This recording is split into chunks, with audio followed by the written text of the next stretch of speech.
అందుకే అందరికీ సమాన అవకాశాలు ఇవ్వాలి. నేను ఇక్కడే ఉండే మార్గదర్శిని కోరుతున్నా. తమ్ముడు, ఆ అమ్మాయి కుట్టు మిషన్తో ఆపేయడం కాదు నా ఉద్దేశం. పిల్లవాడిని బాగా చదివించాలి. ఆ అమ్మాయి కూడా చిన్న వయసు, 10th క్లాస్ పాస్ అయింది. అవసరమైతే ఆ అమ్మాయిని కూడా ప్రోత్సహించి ఇంటర్మీడియట్ కానీ ఆన్లైన్లో కూడా చదువుకోవచ్చు. ఇంటికాడ ఫ్రీగా ఉన్నప్పుడమ్మా మీ అబ్బాయి చదువుకోవడమే కాదు, నువ్వు కూడా చదువుకోవాలి. పిల్లవాడితో సమానంగా నువ్వు కూడా చదువుకొని 10th క్లాస్ ఇంటర్మీడియట్ కూడా పాస్ అయితే ఇక్కడ చాలా ఇండస్ట్రీస్ వచ్చాయి, అందులో ఉద్యోగాలు కూడా వస్తాయి. ఒకరోజు నిన్ను చూడాలనుకుంటున్నా, నువ్వు మళ్ళా టీచర్గా తయారయ్యి నీ కొడుక్కి చదువు చెప్పే పరిస్థితి నువ్వు రావాలనేది నా ఆకాంక్ష. అలాంటి వినూత్నమైన కార్యక్రమాలకు ముందుకు పోవాలి. మీరు కూడా నాకు కావాల్సింది ఏదో ఆ అమ్మాయిని కోరికలను కూడా లేకుండా చేయకుండా, అంటే ఇన్ ది సెన్స్ ఆ అమ్మాయికి భవిష్యత్తు మీద ఆశ ఉండాలి. మీరు ఆ పిల్లవాడిని బాగా చదివించడం, ఆ అమ్మాయికి కూడా ఆదాయం వచ్చే మార్గాలు నిరంతరం మీరు నేర్పించడం, మీ కుటుంబంతో సమానంగా వీళ్ళని కూడా మీ తమ్ముడు కుటుంబం అనుకుంటారా, లేకుంటే మీ బంధువుల కుటుంబం అనుకుంటారా, మీ పిల్లలతో సమానంగా ఆవిడని కూడా పైకి తేవాల్సింది నేను కోరుతున్నా. అలాంటి ప్రణాళిక తయారు చేయాలి. ఓకే, తప్పనిసరి. నమ్మకమేనా? నమ్మకం. నేను మానిటర్ చేస్తా ఉంటా ఇవన్నీ. ఓకే, తప్పనిసరి. ఈరోజు తునికి వచ్చినప్పుడు ఇక్కడ మీటింగ్లో మాట్లాడని రికార్డ్ చేస్తారు. కంప్యూటర్ ఆన్ చేసి చూస్తే తాతయ్య ఏం చెప్పారు, నాగవణి ఏం చెప్పింది, మొత్తం రికార్డు ఉంటుంది.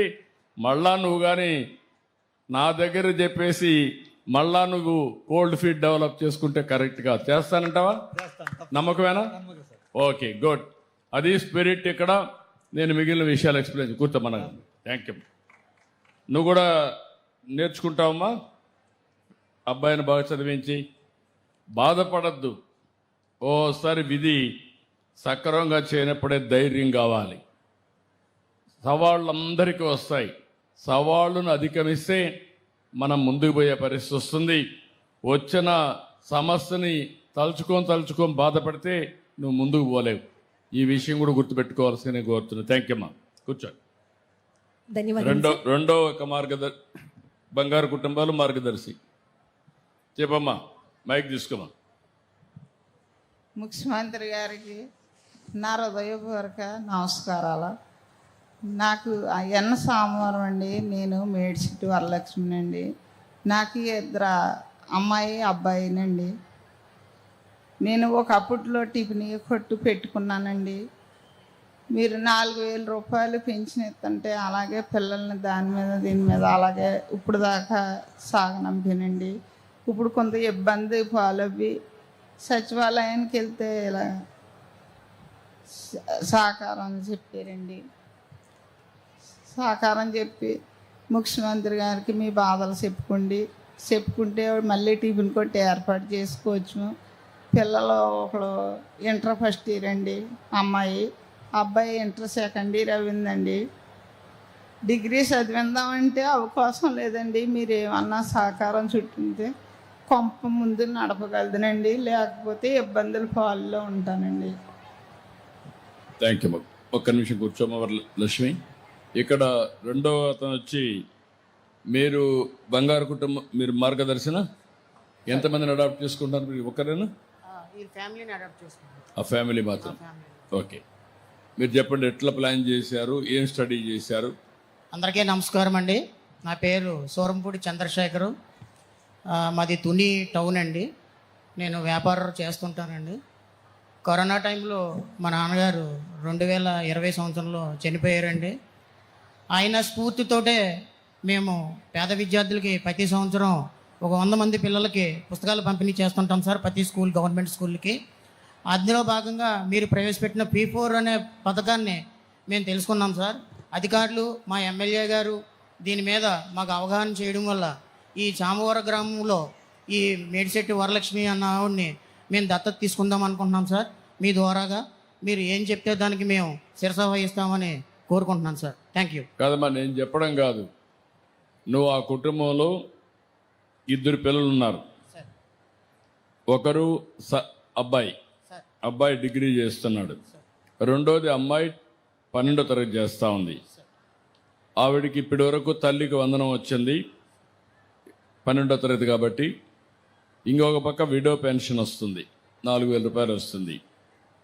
ఆవిడ ఆదాయాన్ని పెంచాలి, వాళ్ళిద్దరిని బాగా చదివించాలి. ఎట్లా చదివిస్తాం? ఇప్పుడు ఆవిడ చెప్పినట్టు ఇంతకుముందు గతంలో హోటల్ పని చేసుకుంటుంది సార్. ఆవిడ సామాన్లు ఏవో రిపేర్ అయ్యింది.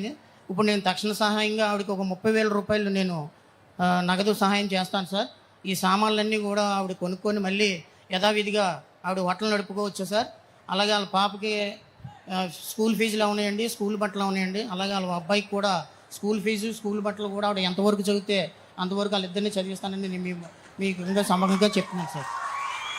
ఇప్పుడు మీ అమ్మాయితో సమానంగా నీకు ఒక అమ్మాయి ఉంది, 8వ తరగతి, అంతేనా?